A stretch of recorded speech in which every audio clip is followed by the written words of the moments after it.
The Lakers are going to have about 10 free agents coming up in this upcoming season, and there's going to be a lot of big decisions that need to be made. Starting off with Mo Bamba, who has a $10.3 million team option. We didn't see a lot from Mo Bamba this season at all. He's supposed to be a 3 and D big man, but he didn't provide much D and definitely didn't provide any 3. A lot of times you see us put in Wenyan over him, and Wenyan has a much lower ceiling. He's not as good of a player as Mo Bamba, but just has a better engine. He has a better motor. Wenyan was really out there fighting for every possession. The only thing with Wenyan is his IQ isn't quite where we will need it to be. But me personally, I preferred winning. He was also more available than Mobamba because Mobamba did get injured towards the end of the regular season. Mobamba ended up averaging 3 points and shot 31% from three. And that's just not going to cut it. He had 5 rebounds. That's great. But really, we need to improve our front court as much as possible this offseason. Another big man that's probably going to get the boot. Well, I don't even know if you could call him a big man. He's only 6'9". Winnie Gabriel is going to be an unrestricted free agent. I don't see us picking up his contract because honestly, I would rather just re-sign Tristan and even use that new draft pick we got, Colin Castleton, because we can get a better big in the offseason. I know Mobamba wants to be traded to the Bulls. I've seen some packages that say, oh, the Bulls could trade Caruso and Andre Drummond for Mo Bamba and a few second round picks. And I like that package, but I just don't see why the Bulls would do that unless one of these players just wants out. And Tristan needs to be brought back. Those few minutes I've seen with Tristan in the playoffs, those Western Conference finals alongside with AD and LeBron, was the best I've seen any of our bigs play alongside them. LeBron and Tristan just have the same IQ game and mindset and just mends and blends so perfectly. So I think Tristan can be picked back up. It's going to be a very cheap contract and it's not going to hinder us as we try to sign other free agents. If we do manage to get Andre Drummond, we can move AD to that 4 spot, or also have him play some five alongside with Drummond, and then have Tristan come off the bench. And I think that'll be perfect. That'll give us all the rebounding and interior presence that our team really needs to succeed. Malik Beasley also has a $16.5 million team option coming up, and this one I'm really torn about. Malik Beasley was a knockdown 3 point shooter. I think he even led the league in 3 point makes at one point. But once he got to LA, it's like he completely forgot how to shoot. And I know if we do not re-sign Malik Beasley, next season he will be shooting 50% from three. So I think we just need to take the risk and re-sign him for the 16.5 million. At the end of the day, Malik Beasley, even if he's not making shots, he has the gravity to make defenders respect him. And that's what we really need. Because when we had no shooters, like in 2021, 2022 season, you'd see them playing so far off LeBron, just clogging the paint, trying to keep LeBron AD out, and just letting everybody just brick shots from the outside. So we need to make sure we retain as many shooters as possible, or at least people who have respect as shooters somewhat. During the regular season, Malik was shooting around 37% from three, which is pretty decent. He was taking about 5 attempts per game, and we can use that. That's great production. But in the playoffs, that's really when things started to hit a wall. Your role is to be a high volume 3 point shooter, and you're shooting 25% from three. That's just not acceptable. And that's why he ended up getting benched and he was unplayable for a lot of those playoff series for so long. So hopefully he's been back in the lab, going back to work, and maybe it was just first time nerves. I don't know. But next season I'm going to need to see more out of him. Because even if we don't re-sign him, I don't think there's any other dominant shooter that we can get for 16 million in this free market agency. I mean free agent market. The next free agent on our roster is Troy Brown. He's going to be an unrestricted free agent. And I think if he's not come back on a team friendly deal, he needs to go. He only averaged 7 points and he was playing like 30 minutes a game during the regular season. He started for a lot of the season and he would have some games where he was like, oh, okay, he's a decent player.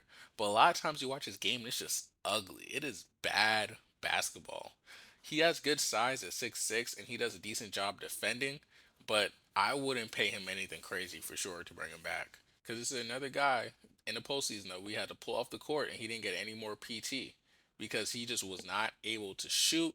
He was getting cooked and he was just not providing anything positive on offense. I know we have very little to work with this offseason, so if he'll come back on a veteran minimum, I say we pick him up. It won't hurt. The most controversial free agent that's divided the Laker fan base is obviously D'Angelo Russell. And I think if you don't want D'Angelo to be re signed or you want the Lakers to sign and trade him, you're an idiot. Because the Lakers would not have even made it to the playoffs or the play in without D'Angelo Russell. And you want to talk about a guy who's going to buy in and pick a team friendly deal, who's also going to love whatever role they have him in on the Lakers, that's D'Angelo Russell. he will resign for that team friendly deal because he wants to be in LA. He wants to be with LeBron. He wants to be with the Lakers organization. I have no problem with a guy who was sensational in the regular season who may or may not have a good time in the playoffs. Because at the end of the day, we have Austin Reaves, and Austin Reaves is always going to pull through, especially when the moment gets big. So we needed to re-sign D'Angelo Russell, no matter what. That's number one priority this offseason. Maybe number two. We need Rui, we need D'Angelo, and we need, of course, Austin Reaves. So with Lonnie Walker, he's going to be unrestricted free agent, but the Lakers have his non-bird rights, so we can pay him up to 20% over whatever salary he's offered, even if it's over the cap. So that'll be about 7.8 million. The thing with Lonnie, I think someone's going to offer him a stupid bag this offseason.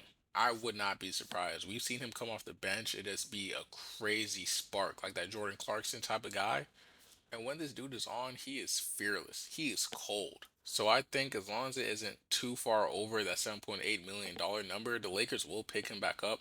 But I wouldn't be surprised to see him get offered 10, 12, or 14 from pretty much any team out there, like the Utah Jazz, maybe go back to the Spurs, the Grizzlies. I think a lot of teams would like to have Lonnie Walker. If I was a front office and I decided not to re-sign Troy Brown Jr., I'm filling in his role with Lonnie Walker. I'm giving Lonnie a bigger role. I'll give Lonnie a little bit more of the ball because I think a bench unit with Lonnie being included will be absolutely monstrous. Okay, the next guy is Dennis Schroeder. I have pretty much zero hope that Schroeder is going to be re-signing with us. He already lost out on the bag once and got clowned for it for years. He was being decimated on the internet. So I just don't see him doing that again because I think he's a starting point guard on maybe 50 to 60% of the NBA teams out there currently. He is a great defender. He makes great decisions with the ball. He can score at will, pretty much get to the paint. So I think they're going to offer him a big contract somewhere. And I just don't know if that's going to fit with us. Just because our contract restraints, I don't know if we want to give that big of a bag to Dennis Schroeder, whereas our players that we're looking to sign to help fill out this roster. So I definitely see him leaving. It's going to be unfortunate. I really appreciated the time that he had here. He's been very great for us. But yeah, he's definitely not coming back.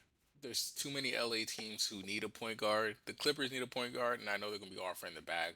You saw they're trying to offload either Paul George or Kawhi, rumored. So we'll see what happens. But Dennis is most likely going to be on the leave. And then we have probably the most important free agent upcoming that we have is Austin Reaves. He's going to be restricted free agent. And you guys all saw the tweets. You know, the Lakers saying they're going to match any offer up to 100 million for Austin Reaves. And you know what I say? Match him. Whatever you got to do to keep Austin Reaves in LA, you got to do it. That boy is a dog. All right, let me read you some of his stats. So he's playing 28 minutes a game in the regular season. You know, combination of coming off the bench, you know, starting when LeBron had injuries. So he's averaging about 13 points, right?